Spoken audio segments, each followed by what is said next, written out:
Welcome, AM. Hi, it's nice to be here. I have to say, in your bio with the Young Writers, that just took me back to being a young closeted guy in college and loving that show. I think I was young in high school, I think, when I first discovered that show on the Family Channel, and we would just binge watch it every single night. I absolutely loved the characters. Yeah, that was a fun show. So that helped. And I was disappointed to learn that it doesn't stream anywhere. No, but it all is on DVD. I'm trying to avoid having to buy that. On DVD.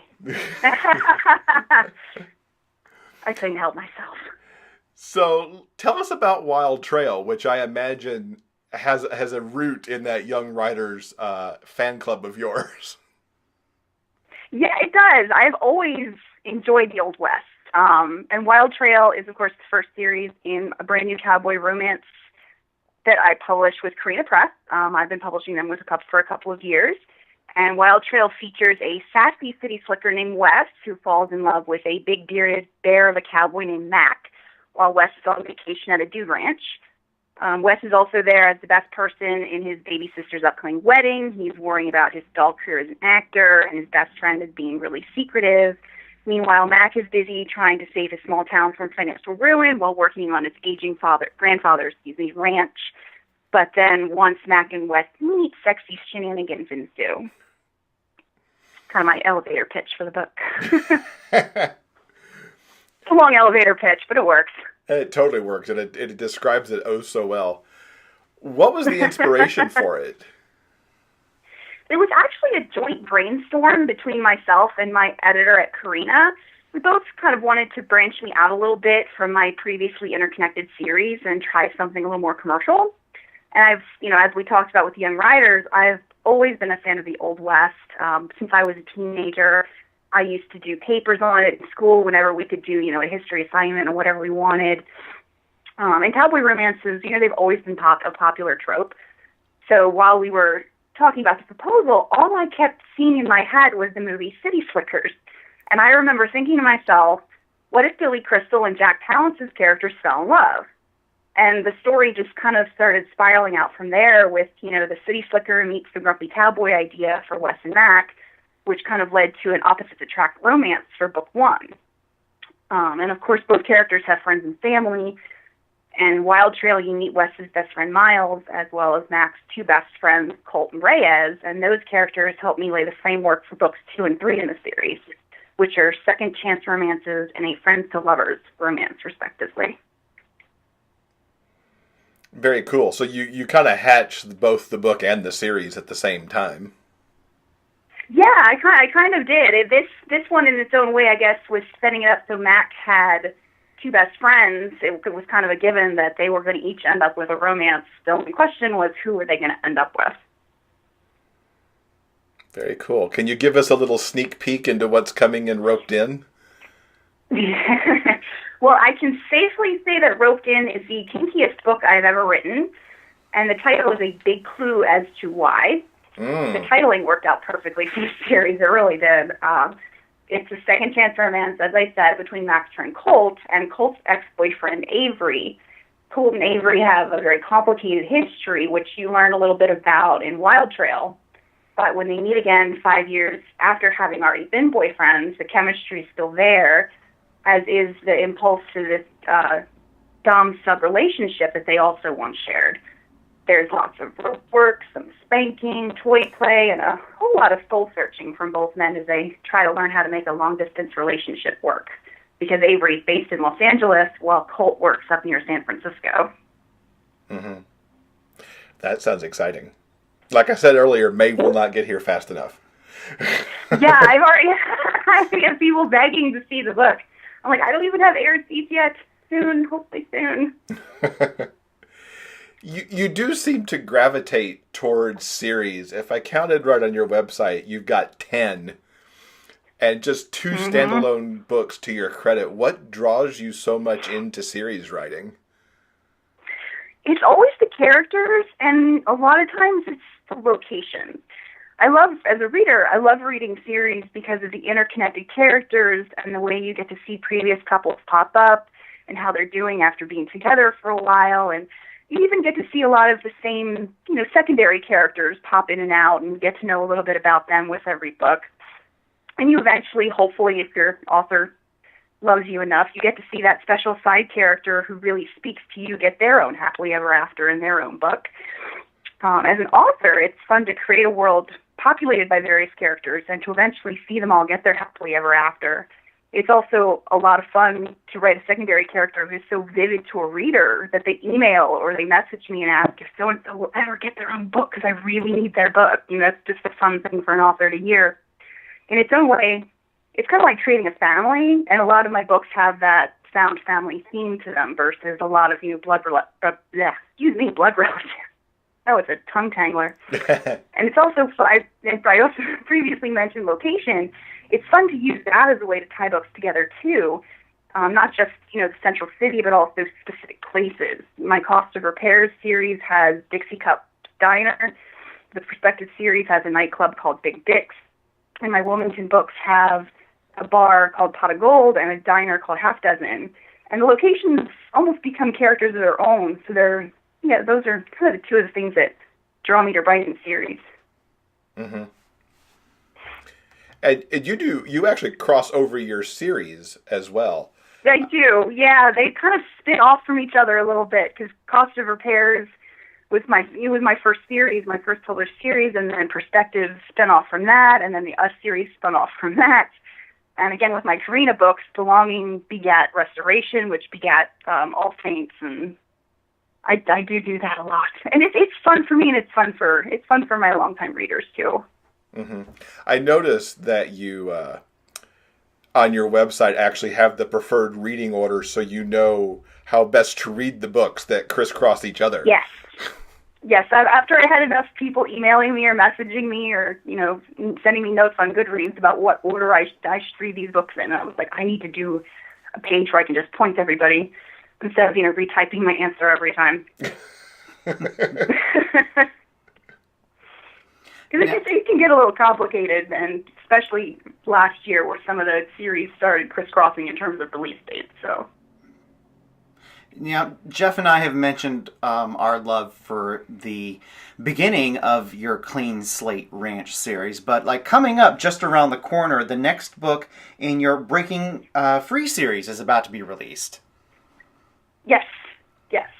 Found is the fourth book that in the series, and that comes out on Monday. That was one of those unexpected books because I hadn't expected that particular alpha character to speak to me at all. He'd always just been a background character, but then there was a moment in Herd, which released last fall, that just kind of sparked the story. So I just kind of ran with it. That was a lot of fun to write, and it circled back all the way back to book 1 too, in a way, which was a lot of fun. What initially? What was the initial inspiration for this particular series? For which particular? For Wild Trail or Breaking Free? For Breaking Free, I'm curious. That one, actually, I can contribute completely to a book called Slow Heat by Letta Blake. Oh, yeah. She released that, yes.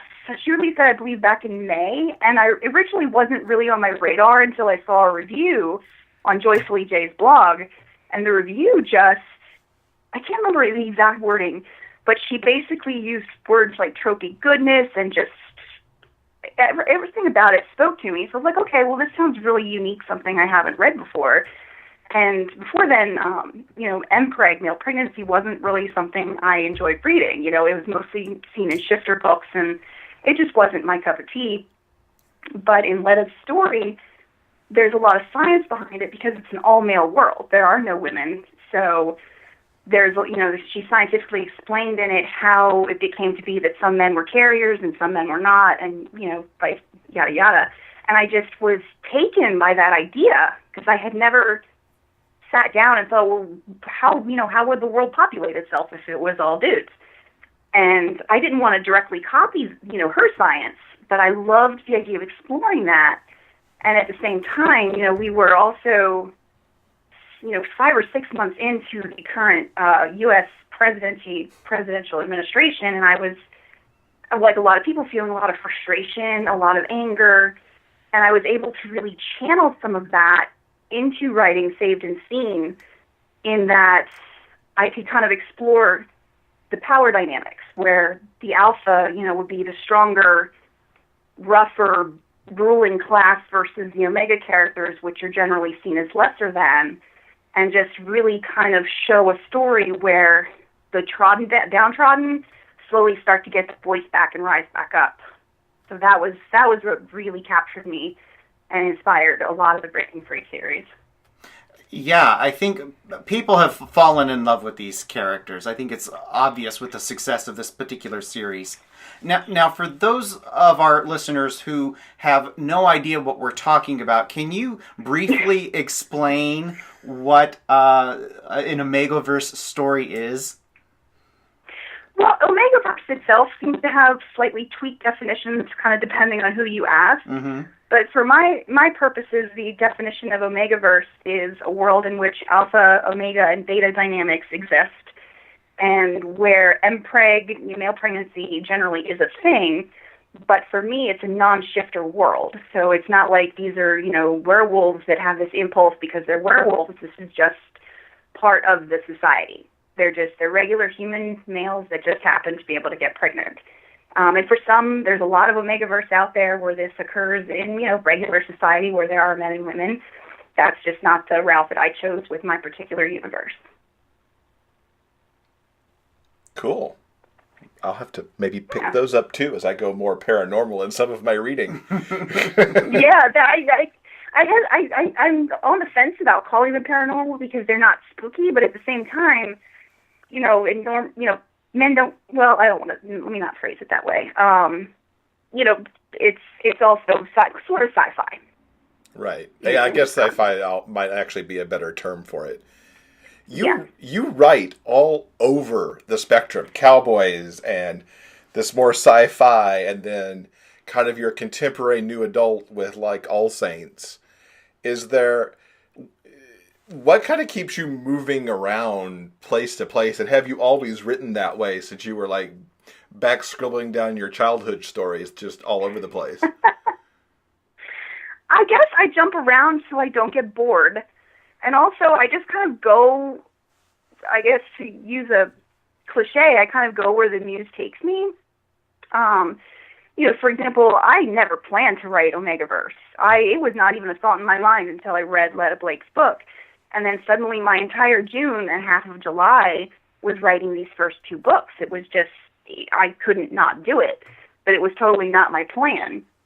And with, things like writing the new adult stories in Belonging or in the All Saints, that's, again, just kind of where at the time I was, my brain decided I was going to write that age group. I guess I've always have kind of written that way, even when I was a kid, because I would bounce from, writing a post-apocalyptic short story to writing a story about the Pony Express, just kind of whatever captured my attention. And that's, for me, that's what leads to really good writing word days, because I do this full-time now. I have for 2 years. Yeah, 2 years. So I have all day to really just sit down and bang out words. And if I kind of go where my brain wants to go, then the words come out. If I try to force something that I'm not feeling, it's not going to happen quite as easily. Mm-hmm. Does this also mean you have multiple projects in progress at the same time, or are you at least able to get through a single book before you hop over somewhere else? I do have multiple projects going at the same time. I don't like to, but at the same, I will get an idea in my head, and it's like, oh, that's so interesting. Let me play with these characters, and I'll sit down and I'll write a chapter or 2, and then my brain just kind of stalls. And I always seem to have this problem at around 10 to 15,000 words, where I'm like, where am I actually going with this story? So, sometimes I'll fight through it and I'll actually finish. Sometimes I'll just kind of put it aside because it's not quite the right time. And that's actually been very beneficial for me in the past, because I had initially started writing what I was planning on it being Cost of Repairs number 6. And I started writing that, I want to say, a little over 2 years ago, and I got about a chapter and a half in, and the book just stopped. Couldn't figure it out, so I put it aside. And I put it aside for over a year before I was talking with a reader about another book, and she made a comment about another character peripheral to that series, and it just clicked that it was missing a third hero. And that book eventually became Here for Us, which was my Menage romance that came out last summer. No, that came out in April. I can't keep anything straight anymore. It's too many books. But so sometimes starting something and then putting it away can actually help in the long run, because I'm waiting to really understand what that book was missing so I can finally finish it. Mm-hmm. It sounds like you might also be a pantser over a plotter. I call myself a plantser, actually. Okay. I will plot to a certain extent. Like, for example, what was the last book I wrote? Like, I will get to a certain point in the book where I kind of need to see a few steps forward from where I am. Like, I could be on chapter 3, but I don't have a clear idea of where I'm going, so I will pull out an outline or open up a new Word document, and I'll just kind of play around and see, okay, well, what if this character goes here and they talk to that character and then they realize this about them?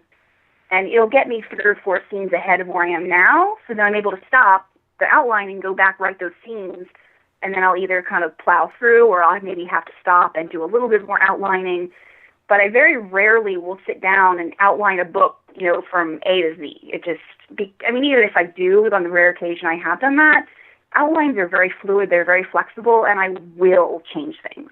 Like, it's not a blueprint, it's just kind of a general roadmap idea, but I can still go north, south, east, or west at leisure. Nice. Now, it's mentioned that K.A. Mitchell's Chasing Smoke was your first gay romance to read. How did you come upon that, and what drew you into that? I initially found the book, it was being reviewed on Dear Author, and that was the first time I remember seeing an NM romance reviewed on what was at the time a very popular and semi-mainstream romance review site. And I remember, I decided to read the review. I'm like, what's an NM romance? I didn't know what that was. But it had a really positive review, and then I went searching for other books by her, and my mind was kind of blown. Because back then, I only really knew, about slash fan fiction. And when I say back then, this is back in 2010, when MM was still a bit of an undiscovered gem for most readers. It still had a semi-small readership. And I discovered, the rest of Kay's books, and then other authors like Heidi Cullinan and Amy Lane, and it was so eye-opening to me as a reader. Like, there were these original stories with original characters, and I simply fell in love with the genre. I rarely identified with a lot of the heroines in straight romance, so it was fun and unique to follow along with 2 heroes as they fell in love and worked together to create their happily ever after. The power dynamics were often very, very different, and I've been in love with it ever since. And I think I wrote and published my first one about a year later. And you mentioned in the bio, it's mentioned that you've also had this fascination with male friendships as well. What around the friendships connects all this together for you? I guess it's just when I'm able to, there always seems to be this cliche, especially in straight romance and a lot of things where, the man can't show emotion, or he's got to be the strong one. He's got to be the one that solves all the problems. And, that's something that's been ingrained in our culture for a long, long time. And I really enjoy stories where they can show, male relationships, or romances, if you want to say, where 2 men can show emotion to each other, and it's not made fun of, and it's not considered a weakness. I've only watched a couple of episodes, but the Fox remake of the Lethal Weapon series, it's a buddy bromance series, and, these 2 guys, they care about each other, and they're able, you see that on screen, and it's not like something where they're shamed for, you can't have a best friend, you can't, be emotional with your male friends. And I just really appreciate any sort of product where we can kind of see a different side of relationships like that. Mm-hmm. And as with many authors we've had on this show, you got your start with publishing in fanfic. Who was your couple? Yes. My couple was Kish, a.k.a. Kyle Lewis and Oliver Fish from the soap opera One Life to Live. I first stumbled over their story thanks to a fan video that's on YouTube that someone posted on Twitter. And it wasn't long after this particular fan vid didn't show up long after the show had actually made history by airing the first same-sex couple love scene on daytime TV. And I was absolutely mesmerized by the video, and there was this beautiful song that they had written just for that scene and for that couple. And after watching clips for hours and possibly days on YouTube, I started looking, for more about these characters, and I eventually found some fan fiction forums for the couple, and I just read and read and read. And it took a few months before I was brave enough to post my own stories, but they received excellent feedback, so I kept writing. I really treasure that early experience because I came into the fandom right as the storyline on the soap opera was actually ending and they were writing the characters off. But Tish still had a very wonderful and supportive fandom up until, the time I got too busy with my original stories and just sort of drifted away. But they were my gateway fanfic couple. And what helped spark you into going into original stories? Well, I have in the past been previously published under other pen names and other genres, and I was, I wanted to try something new, and I was having a lot of fun writing the fan fiction, so I just kind of had one of those bubble moments where I was like, well, why not try this? It might suck, it might be actually kind of good. And so I had that experience writing same-sex couples with the Tish fandom, and I also had experience writing paranormal stories, so I kind of mashed them both together. And I wrote a paranormal romance novella called Prodigal that I submitted to a new at the time publisher named Musa, and it was accepted as one of their first LGBT stories, which is really exciting, of course. My very first out, as an MM author, and somebody bought it. So after submitting a second novella to them, I was also working on my first contemporary MM because that seemed to be, what more people were reading were more like the contemporaries, and that book ended up being Cost of Repairs, which was my first published MM novella, or novel, full-length novel. And at the time, Sam Hain Publishing was like the publisher for quality MM romance. And I remember absolutely everything about the moment I read the acceptance email from them. It was like a dream come true. And it really fueled my drive to continue writing MM and exploring these stories in various subgenres. And it has just been an amazing almost 7 years. Do you still write in other genres under other pen names? I do a little bit, not quite as much because the bulk of my income does now come from writing romance. But I still kind of toy a little bit, with sci-fi and urban fantasy, just because it was one of my first loves. You're extremely prolific then. I already thought you were pretty prolific just looking at the volume of work you've had out over the last couple of years. And to know you also write under other names now, too, is quite something. Yeah, I mean, too, I can also say, like, I do this full time. I am single. I've got 2 cats, so my time is basically my own. So I can carve out huge chunks in a day. And I'm also a very introverted person. Like, this is, even just talking to you like this has got me all kinds of nervous. But I love telling stories. I would rather do nothing else except maybe read other people's stories. Are you reading anything particularly good right now? I am actually between books right now. I've got so many on my Kindle, and then I've got a stack of hardcovers I bought recently. A lot of some more new political books have come out, and I read across genres. I read romance, I will read sci-fi, I read biographies, memoirs, history books. Like, this kind of depends on my mood. That's awesome. So, besides the couple of books that we've mentioned here on the show so far, what else is coming up for you this year that you can give us a preview in? Well, besides Roped In, which is the sequel to Wild Trail, which comes out on May 21st, I have a semi-busy spring so far. I am republishing the 2 paranormal novellas that I mentioned earlier, each with a light edit and beautiful new covers by Sloan J. Designs, and as well as self-publishing a brand new companion novella in that series. And they're paranormal in that there's a world where demons exist and kind of like to prey on people, but the main characters are all humans, kind of dealing with these otherworldly nonsense. And I hope to have those out sometime in February or early March. And then I also have a completed 5th Perspectives novel, which does not yet have a title because those titles are somewhat complicated.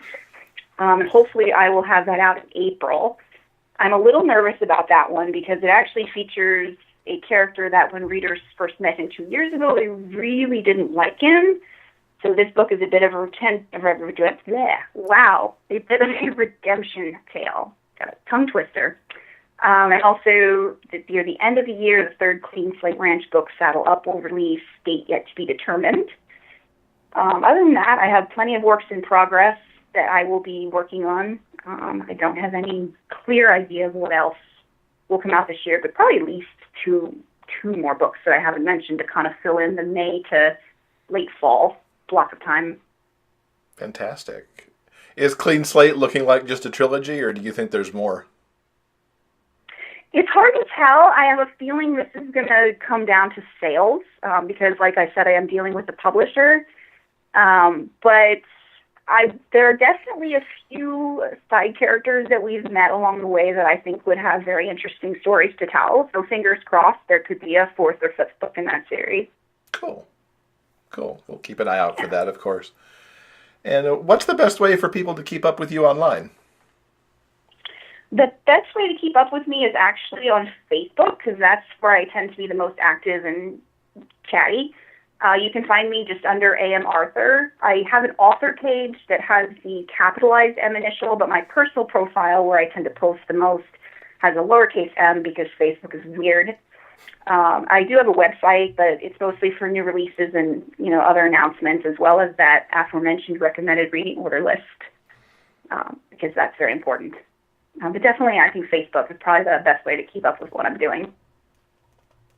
Awesome. Well, we'll link up to all that in our show notes so everybody can go find this good stuff.